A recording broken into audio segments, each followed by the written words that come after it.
Oh, here's how long ago, not well, a time ago,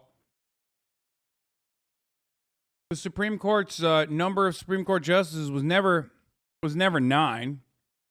It's not like it doesn't have to be 9.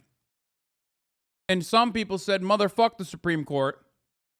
Actually, 2 of our most popular presidents did, FDR and Abe Lincoln, if you think about it. So let's take a look at how FDR dealt with the Supreme Court back in the day. In 1937, President Roosevelt had a problem. A majority on the Supreme Court, led by these guys, the conservative wing known as the Four Horsemen, had spent the previous years striking down many of the laws passed as part of Roosevelt's New Deal. So FDR decided his next reform would be the court itself. For each justice over the age of 70, and there were, I think, 6 of them at the time, he would add a new justice to the court. So that meant he was going to massively transform the court and put on loyalists to him. Congress overwhelmingly voted down his proposal, and no president has tried to increase the number of justices on the court since. But what does the Constitution say? When drafting the Constitution, the framers knew the new country needed a Supreme Court to weigh in on legal challenges to the nation's laws. But they didn't know exactly to what extent it would provide a constitutional check on Congress and the executive branch. In fact, it wasn't until 1803, in Marbury versus Madison, that the court first ruled a government action unconstitutional, officially establishing the act of judicial review. So in the beginning, the framers kept the details about what the court should look like pretty vague. Article 2 of the Constitution gives the president the power to nominate a justice and the Senate the ability to confirm him or her. And Article 3, which establishes the judiciary, says only that justices hold their offices during good behavior. We'll get back to what this means later. And that they get a salary that can't be diminished. That's it. They left all the other details up to Congress. The size of the Supreme Court is actually up to Congress to specify by law. That actual number is not in the Constitution. Noah Feldman literally wrote the book that law students use to learn constitutional law. He says the framers wanted to give Congress the flexibility to shape the court in response to the needs of a growing nation. The Judiciary Act of 1789, one of the first important laws that was passed, specified the size of the Supreme Court, and they actually started with 6 justices at the time. From nearly the beginning, politics played a role in shaping the size of the court. During his lame duck session, President John Adams signed a law bringing the court down to 5 justices. The following year, Thomas Jefferson, who felt the move was an attempt to limit his power, signed legislation to reverse Adams's law before it could go into effect. Over the next 60 years, Congress largely tied the number of justices on the Supreme Court to the number of circuit courts in the rapidly growing country. In 1863, with the creation of the 10th Circuit, the court got its 10th justice. But in the wake of Abraham Lincoln's assassination, Congress trimmed the court to 7 justices to prevent President Andrew Johnson from loading it with Southern Democrats. A few years later, the new Republican president, Ulysses S. Grant, set the number back to 9 under the Judiciary Act of 1869. That's where things stood until FDR.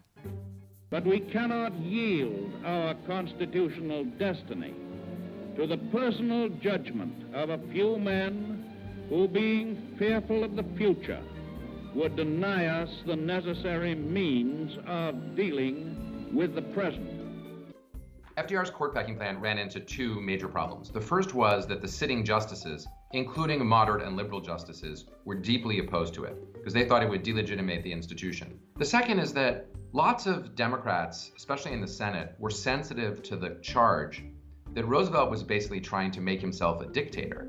The Democrats already controlled the House and the Senate, and they controlled the presidency. And if they also controlled the Supreme Court, there would be no check on his power at all. I shall not be a party to breaking down the checks and balances We had dumbass cucks in the Democratic Party back then, too. of the Constitution. This is more power than a good man should want or a bad man should have. Roosevelt's plan was defeated in Congress, but that doesn't mean his gambit was a failure. On the next round of challenges to the New Deal that made it to the court, Justice Owen Roberts left the Four Horsemen and voted with the court's liberal wing. While Roberts never explained his change, some historians speculate he was swayed by FDR's attempt. The so-called switch in time that saved 9 was the ultimate compromise. It kept the Supreme Court intact and saved the agenda of an ambitious president. No president has tried to change the size of the court since. It's really, really, really hard to pack the court. Don't take up a plan to do court packing unless you have a lot of confidence that you have the votes in advance to get it done. It's just extremely hard to do. One big problem with expanding the court is that there's nothing stopping the next president and Congress from doing the same. Then the next president adds more, and the next president after Good. that. Before long, the Supreme Court starts to look like... Yeah, good. So? Yeah, do it. Oh, no. Will it become an illegitimate institution? Oh, well, welcome to how a lot of Americans already view it.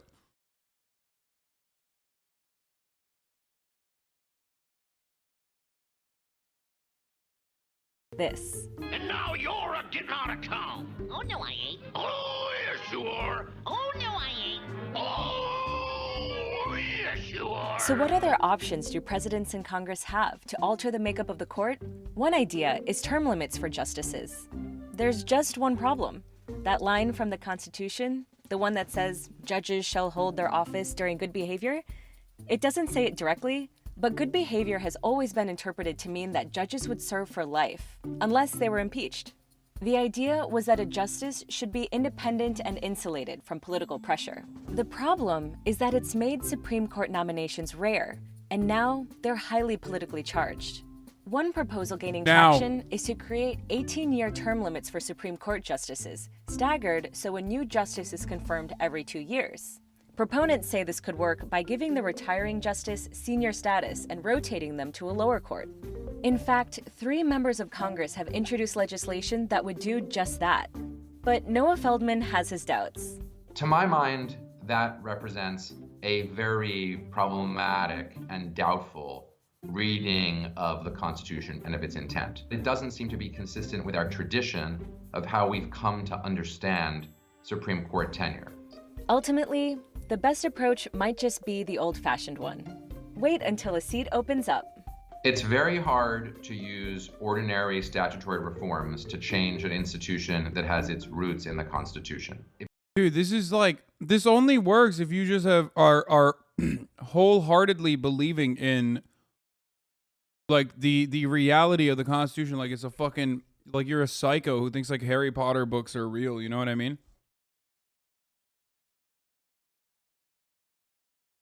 I don't care about traditions. I don't think a lot of young people care. I will do a fucking cum tribute to the Constitution. Do you understand me? I don't care. I will disrespect the Constitution all day, every day. If you ask me, is there a mechanism of reform that stands? Insane take. I mean, I just don't care. I literally don't care. Do you care? Do you? Do you actually care? We literally treat this fucking piece of paper, this raggedy ass, yellow ass, torn ass piece of paper, as though it is this Bible. The founders are prophets. The Constitution is the Bible, and Supreme Court justices are like the clerics that have this supreme interpretational power that no one else can fucking comprehend. Who gives a fuck, bro? It was literally written by rapist, pedophile, slavers. I don't give a shit. The moment that said instruments do not work in favor of the citizens, you can toss it out.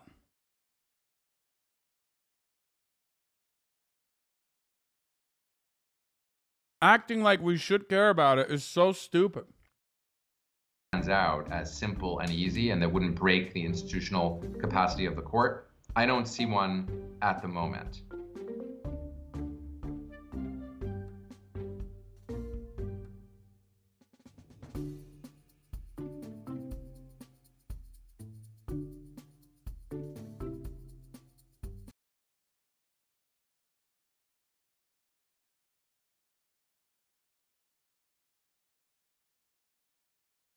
I can't take too much of this base take. It's like not even a fucking... Check The this. funniest thing is, like, it's not even a base take. It's just like an incredibly fucking normal take.